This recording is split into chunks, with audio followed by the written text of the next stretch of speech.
Et c'est vrai que l'humiliation s'est beaucoup focalisée dans un premier temps sur la tenue vestimentaire de Zelensky. Premier temps, l'accueil par Donald Trump. Donald Trump accueille le président ukrainien. On écoute.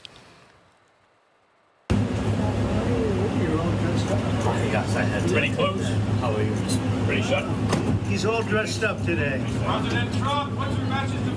Voilà, ça paraît bon enfant comme ça. Après, ça l'est beaucoup moins quand on est à l'intérieur du bureau ovale que débute cette fameuse séquence où là, il y a, on va dire, un animateur d'une télévision ultra-droite, ultra-trumpiste qui interroge directement le président Zelensky sur, toujours, sa tenue vestimentaire. Pourquoi vous ne portez pas un costume ? Vous êtes le plus haut fonctionnaire de ce pays. Vous refusez de porter un costume ? Est-ce que vous détenez un costume ? Il y a beaucoup d'Américains pour qui cela pose problème que vous ne portiez pas de costume. Je porterai un costume quand cette guerre sera terminée. Peut-être un costume comme le vôtre. Peut-être un meilleur, ou pas. Je ne sais pas, on verra. Et peut-être un peu moins cher, effectivement, le costume. Alors, on est hors sujet, on n'est pas du tout, effectivement, dans la négociation, mais ça prend un petit peu de temps quand même. En fait, c'est vraiment ça l'humiliation. C'est-à-dire, ce qu'il veut dire, c'est t'es un pauvre mec, quoi, en gros. T'es un pauvre mec qui se trimballe avec un t-shirt kaki depuis 3 ans. T'es un faux dur, c'est ce que dira aussi Donald Trump. Si on n'était pas là, tu serais pas un dur.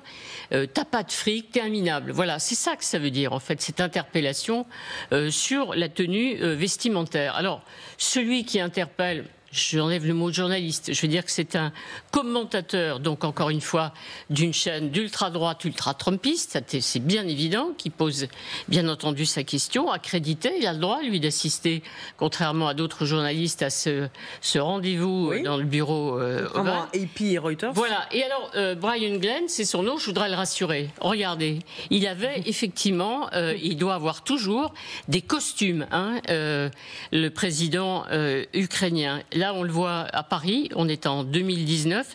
C'était une rencontre, on s'en souvient, organisée à l'Élysée avec Vladimir Poutine. En fait, il portera un costume jusqu'au matin du 24 février 2022.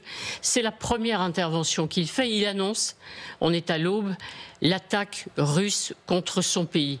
Le lendemain, il change de tenue, cette tenue qu'il gardera, c'est un symbole, c'est un marqueur. Il porte désormais du kaki, que ce soit un sweatshirt, que ce soit un t-shirt. Ça prouve effectivement, comme il l'a dit, il a quitté la vie normale. Son pays est en guerre. Et partout dans le monde entier, il ira à tous les sommets. On le voit, les visites internationales, le sommet de l'OTAN, qu'il soit au G7 ou G20. Aux États-Unis même, il était intervenu devant le Congrès aussi avec cette tenue kaki de guerre. Alors, a-t-il choqué, comme l'a dit ce commentateur Brian Glenn, l'opinion américaine ? Moi, je pense qu'il n'a pas pu se choquer qu'un certain Elon Musk, qui se baladait il y a quelques jours, vous vous souvenez, dans le bureau ovale, avec son fils sur les épaules, lui non plus, n'a pas de cravate, il a une casquette, et hop, là, il va prendre son fils, qui est tout à fait charmant, beaucoup plus que le père d'ailleurs, et puis manque de chance pour Trump et ses amis, on a retrouvé très vite hier une photo, c'est celle d'un certain Winston Churchill qui était à la Maison Blanche en décembre 1941 et il porte ce qu'il appelle une de ses barboteuses. C'était une tenue qui ressemble un peu à la tenue des aviateurs qu'il pouvait mettre très vite sur son costume, sur son complet quand il y avait des bombardements. Il les a portés pendant toute la guerre et là il est dans le jardin de la Maison Blanche. Alors Zelensky, Winston Churchill, vous vous souvenez, on a souvent fait le rapprochement justement au début de la guerre, il y en a un qui incarne son pays comme Churchill, la résistance comme Churchill. Finalement, les imbéciles qui ont voulu l'insulter de cette manière hier, Zelensky, ils ont raté leur coup. Au contraire, ils ont conforté l'image du héros. Jean-Luc, je voyais réagir. Oui, non, je suis très d'accord avec ça. Ce moment est à vomir parce que il y a le côté...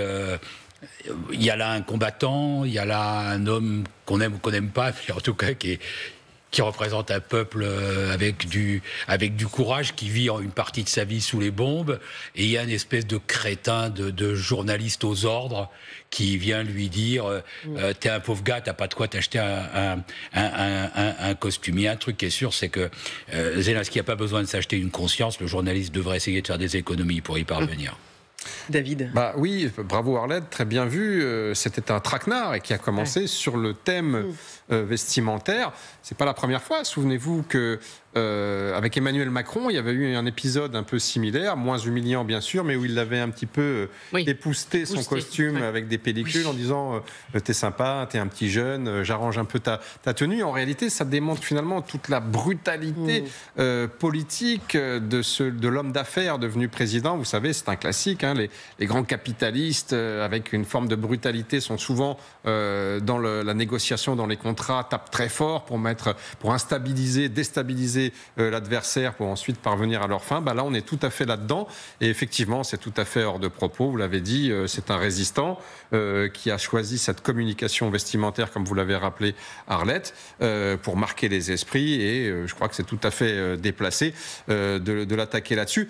Mais encore une fois, vous en avez parlé tout à l'heure, je crois que toute la suite de l'entretien relève de cette même brutalité et effectivement est à vomir.